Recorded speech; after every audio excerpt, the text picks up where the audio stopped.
सारे स्टूडेंट्स बहुत सारे इंस्टीट्यूट को ज्वाइन करते हैं, बहुत सारी मेहनत करते हैं, 3-4 मंथ लगा के आइल्स का एग्ज़ाम की प्रिपरेशन करते हैं। इवन कुछ स्टूडेंट 6 मंथ्स भी लगा देते हैं, 7 मंथ्स भी लगा देते हैं, लेकिन एंड ऑफ द डे जब उनका रिजल्ट आता है तो उनका बैंड स्कोर नहीं आता है। आज की इस वीडियो में मैं आपको आपके सामने कुछ प्रैक्टिकल चीज़ें रखने जा रहा हूँ। आप लोग अंदाज़ा नहीं लगा सकते हैं कि आप लोगों का स्कोर क्यों नहीं आ रहा है, और आपको समझ में आएगा कि ये कुछ कॉमन मिस्टेक्स जो आप करते हो जिसकी वजह से आपका स्कोर नहीं आता है। आपको पता 2 मॉड्यूल ऐसे मॉड्यूल होते हैं, एक तो आपका राइटिंग है और दूसरा है आपका रीडिंग। ये दोनों मॉड्यूल इतने इफ़ेक्टिव होते हैं कि इसमें आपका स्कोर ही नहीं आता है। तो मैं आप लोगों को इसकी कुछ प्रैक्टिकल एग्जाम्पल आपके सामने एक पूरे का पूरा सैंपल रखने जा रहा हूँ, और आप लोगों को समझ में आएगा कि आप लोगों का स्कोर क्यों नहीं आ रहा है। तो चलिए जी, हम वीडियो को स्टार्ट करते हैं। देखिए स्टूडेंट्स, आपके सामने क्वेश्चन है, what are the primary causes of loss of biodiversity. की बायोडिवर्सिटीज़ जो हैं वो हमारी लॉस हो रही हैं और उसके क्या रीजंस हैं, ठीक है, और उसका सोल्यूशन आपने बताना। सो रीजन सोल्यूशन वाला ऐसे, और इसका स्ट्रक्चर आपको सीखना है। सबसे पहला काम, जब आपको एग्ज़ाम में राइटिंग को सॉल्व करना है तो आपने ऐसे, जैसे मैंने रफ नोट्स बना रखे हैं, आपने ऐसे ही कुछ रफ नोट्स बनाने हैं अपने क्वेश्चन पेपर की बैक साइड के ऊपर। तो रीजंस मैंने, जैसे सबसे पहला रीज़न क्या लिखा, मैंने लिखा है कि जो इंसान है उसकी ज़रूरतें बढ़ गई हैं और उसकी वजह से जो नेचुरल हैबिटेट्स हैं, नेचुरल हैबिटेट्स होते हैं जो जानवरों के रहने की जगह होती है, वो डिस्ट्रॉय हो रही है। और सेकंड रीज़न मैंने उसका पोल्यूशन बताया। अब आपको ये देखने में आइडियाज़ बिल्कुल बकवास और सिंपल लग रहे हैं, लेकिन ऐसा बिल्कुल भी नहीं है। जब मैं आपको आपके सामने इसका पूरा डेटा रखूंगा तो आपको समझ में आएगा कि सिंपल आइडियाज़ भी आपको 8-9 बैंड तक लेके जा सकते हैं। उसी प्रकार से अगर हम बात करें सॉल्यूशन की, तो सॉल्यूशन में मैंने क्या लिखा है, promote awareness among the people by giving importance of natural habitat. और सेकंड में मैंने लिखा है, government should make strict policies in order to control exploitation of biodiversities. अब इसी चीज़ का हम बात करते हैं, इंट्रोडक्शन पार्ट मैंने कैसे लिखा है। देखिए, मैंने कोई भी जनरल सेंटेंस, कोई बकवास, कोई फालतू की चीज़ें, कोई टेम्पलेट शैम्पलेट कुछ भी यूज़ नहीं करा है। अब ध्यान से देखना मेरी बात को। Despite the fact that biodiversities and species have utmost importance in the world. इस फैक्ट के बावजूद कि बायोडिवर्सिटीज और स्पीशीज हमारे लिए बहुत ज़्यादा इंपॉर्टेंट है, फिर भी, ये कॉमा का मतलब है फिर भी, ये मिस करोगे तो आपका सारा ही सारा स्ट्रक्चर गलत है। ये कॉमे की वजह से ही ये सेंटेंस टिका हुआ, अगर ये कॉमा इस बीच में से निकाल दें तो आपकी सारी राइटिंग गलत है। तो इसके बावजूद कि बायोडिवर्सिटीज और स्पीशीज हमारे लिए बहुत ज़्यादा इंपॉर्टेंट हैं, दुनिया में human being are causing a massive damage to species and biodiversities. जो इंसान हैं वो बहुत ज़्यादा नुकसान पहुंचा रहे हैं स्पीशीज और बायोडिवर्सिटीज़ को। ये मेरा रिफ्रेज हो गया। अब मैंने इंट्रोडक्शन में जो मैंने बॉडी पैराग्राफ में रीजंस बताए थे, ये वाले 2 रीजंस, ये दोनों रीजंस को मैं इंट्रोडक्शन में ही इंट्रोड्यूस करूंगा। बहुत सारे टीचर्स आपको बोलेंगे ऐसे नहीं कर सकते हैं, मैं सिर्फ इंट्रोड्यूस कर रहा हूं। जब भी आप अपने आइडियाज़ को, जो आपने बॉडी में लिखना है, रीजंस जो भी आपने देने हैं, उसको अगर आप इंट्रोडक्शन में इंट्रोड्यूस करते हैं तो आपका स्कोर हमेशा ही अच्छा रहता है। देखियो मैंने कैसे लिखा है, increased human needs for infrastructure and pollution are 2 burning reasons that are leading to loss of biodiversities. मैंने लिखा है कि जो बंदे की ज़रूरतें बढ़ गई हैं इंफ्रास्ट्रक्चर के लिए और पोल्यूशन, ये 2 बर्निंग रीजंस हैं जिसकी वजह से बायोडिवर्सिटीज का नुकसान हो रहा है। आगे मैंने लिखा है, this essay will investigate the approachable solution in upcoming paragraphs as well. यहाँ पे मैंने इंट्रोडक्शन में सिर्फ रीजन स्पेसिफाई करे हैं, सोल्यूशन मैंने कोई भी स्पेसिफाई नहीं करा है। आपको ध्यान से इस वीडियो को एंड तक देखना है कि इस पार्ट को मैंने कंक्लूजन में कैसे कवर किया है। बहुत ज़्यादा इंटरेस्टिंग चीज़ मैं आपको बताने वाला हूँ। तो वो जो रीजंस मैंने बताए हैं, उसी रीजंस को हम बॉडी पैराग्राफ में हम एक्सप्लेन करने जा रहे हैं। ध्यान से सुनना। फर्स्ट, यहाँ पे भी देखिए, बहुत सारे स्टूडेंट पता नहीं क्या क्या थीसिस लाइनें लिख देते हैं, जो कि मतलब टेम्पलेट्स वगैरह यूज़ करते हैं, जो कि बिल्कुल भी किसी काम के नहीं होते हैं, बेकार चीज़ें होती हैं। आपने सीधा टू द पॉइंट्स लिखना है।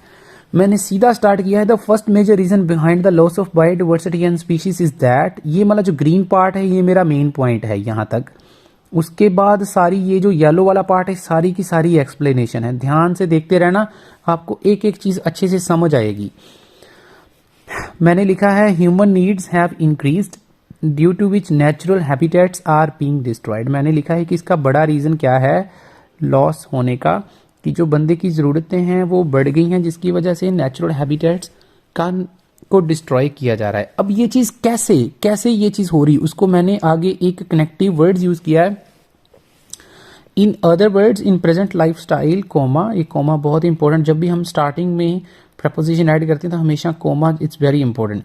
Humans are always looking for improved infrastructure in form of new roads, railways and houses, कि आजकल की ज़िंदगी में इंसान हमेशा अच्छा इंफ्रास्ट्रक्चर जो है वो चाहते हैं, रोड्स के रूप में, रेलवे या हाउसेस के रूप में। देयरफॉर इसलिए they need to clear more forest and agriculture land to fulfil their requirement. उनको ज़्यादा जो एग्रीकल्चर लैंड है उसको क्लियर करना पड़ता है, और यहाँ फिर फॉरेस्ट जो है उनको वो साफ करते जा रहे हैं, यानी कि उनको डिस्ट्रॉय करते जा रहे हैं। एज ए रिजल्ट ये देखो फिर से आगे कनेक्टिविटी बन रही, जो पीछे मैंने लिखा उसका आगे कनेक्टिविटी बना दिया, जो मैंने ये मेन पॉइंट लिखा था ग्रीन वाला उसको आगे एक्सप्लेन किया, उसके बाद उसका इफेक्ट डाल दिया, क्या इफेक्ट है। As a result of human activities thousands of aquatic animals, creatures and other species would lose natural habitats. तो ये जो बंदे की एक्टिविटीज हैं, इंसानों की एक्टिविटीज हैं, इसकी वजह से बहुत सारे जानवर अपना जो है वो हैबिटेट्स को लूज कर रहे हैं।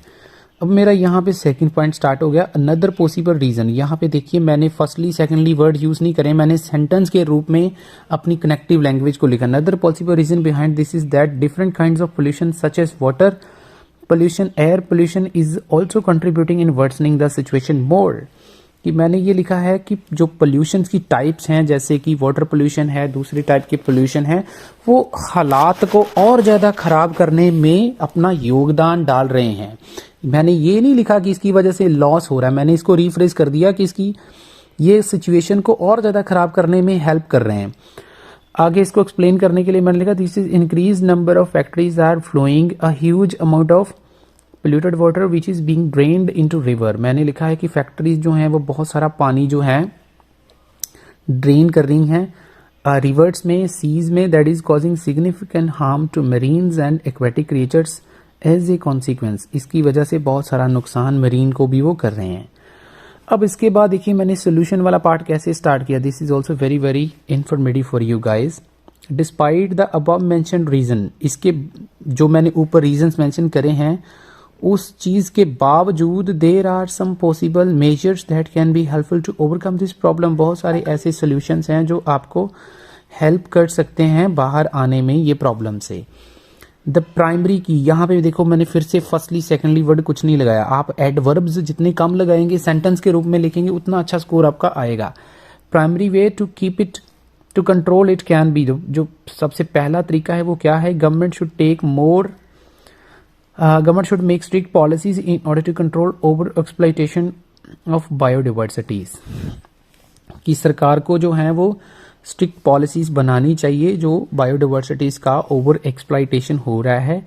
इसी चीज को मैंने आगे फिर से कोमा डाल के देखो कैसे लिखा, विच मीन्स का मतलब मैं पिछली वाली बात को इस बात को कनेक्ट करने की कोशिश कर रहा हूं। Which means if someone catches red handedly cutting trees causing any damage to creatures in form of hunting or killing should be punished as strictly as possible। इसका मतलब ये है कि अगर कोई भी बंदा रंगले हत्थी पकड़ा जाता है तो ट्रीज को कट करता हुआ या फिर किसी भी प्रकार के क्रिएचर की हंटिंग करता हुआ, किलिंग करता हुआ, तो उसको स्ट्रिक्टली पनिश किया जाना चाहिए। ये मैंने लिखा है यहाँ पे। उसके बाद मेरा लास्ट पॉइंट है, मैंने लिखा फाइनली गवर्निंग अथॉरिटीज मतलब government should initiate awareness program, उनको अवेयरनेस प्रोग्राम स्टार्ट करने चाहिए to promote good information about the value of species and biodiversities. उनको अवेयरनेस प्रोग्राम स्टार्ट करने चाहिए लोगों को इसकी जागरूक करने के लिए, इसकी वैल्यू जो स्पीशीज हैं उसकी वैल्यू और बायोडाइवर्सिटीज की वैल्यू। अब फिर से देखिए मैंने क्या लिखा आगे, मैंने क्या लिखा है आगे, बाय दिस आई मीन, इससे मेरा मतलब क्या है, यानी कि ये जो पिछला सेंटेंस है उसके साथ मैं दोबारा से कनेक्टिविटी करने की कोशिश कर रहा हूं। Government should start up environment related programs on television and also make some subjects like environment science compulsory for students studying till secondary level of education so that they can be aware about the importance of biodiversity। मतलब क्या है कि मैंने ये लिखा है कि सरकार को कुछ ऐसे प्रोग्राम स्टार्ट करने चाहिए टेलीविज़न के ऊपर, और जैसे कुछ एनवायरनमेंट साइंस वगैरह जो सब्जेक्ट होते हैं उनको कंपलसरी कर सकते हैं +2 तक, सेकेंडरी लेवल तक। इससे क्या होगा, सो दैट ताकि लोग अवेयर हो सके, उनको इसकी इम्पोर्टेंस का पता चल सके। एक ही सेंटेंस में इसको मैंने ख़त्म कर दिया है। तो लास्ट में हमारा कंक्लूजन आ गया। मैंने इंट्रोडक्शन में आपको एक हिंट बताया था कि इसमें मैंने सिर्फ रीजन स्पेसिफाई करे थे, सोल्यूशन कोई नहीं बताया था, लेकिन यहाँ पे मैंने सोल्यूशंस को स्पेसिफाई करना है। ठीक है जी, वो मेरे लिए इंपॉर्टेंट है, उसको स्पेसिफाई करते हुए मैंने अपनी बात खत्म कर देनी है। आपका क्वेश्चन और प्लस आपके जो सोल्यूशन है, वो दो चीज़ों को आपने रीफ्रेज करते हुए अपनी बात को ख़त्म करना है। ये आपका कंक्लूजन होता है जब आपने रीजन सोल्यूशन वाला ऐसे लिखना होता है। तो ध्यान से देखना। In conclusion, no doubt loss of biodiversity and species has become a serious issue of the day due to human activities. यहाँ पे मैंने थोड़ा सा डाल दिया रीज़न भी, वैसे अगर आप नहीं भी डालते हो तो भी ओके है। तो मैंने लिखा है कि इसमें कोई शक नहीं है कि जो बायोडाइवर्सिटीज़ का लॉस हो रहा है या स्पीसीज का लॉस हो रहा है, वो एक बहुत बड़ा इशू बन चुका है आज की डेट में। अब यहाँ पे semi colon is very important. इसमें से एक भी चीज़ अगर आपने मिस कर दी तो आपकी राइटिंग में स्कोर डाउन हो जाएंगे, जो स्टूडेंट स्पेशली 7+ टारगेट कर रहे हैं। यहाँ पे जो मैंने ये जो सेमी कॉलन लिखा एज इट इज़ आपने लिखना है, उसके बाद हाउएवर छोटे वाला h, और उसके बाद फिर से कोमा। ये एक भी चीज़ मिस नहीं करनी। मैं बार बार आपको इसी चीज़ के ऊपर स्ट्रेस दे रहा हूँ। बाय कैंपेनिंग, ये मैंने जीरन से स्टार्ट किया है कि कैंपेन करके कैसे, through television channels and introducing stringent policy. Stringent मतलब स्ट्रिक्ट, कि जो टेलीविजन चैनल है उसके थ्रू कैंपेनिंग करके, उसके थ्रू प्रचार करके और सख्त पॉलिसीज को लेके उन लोगों के खिलाफ, for those who exploit biodiversities, जो लोग बायोडाइवर्सिटीज को नुकसान कर रहे हैं, यहाँ पे कोमा। और फिर मैंने लिखा इस प्रॉब्लम को काफ़ी हद तक रिजॉल्व किया जा सकता है। This problem can be resolve to a greater extent.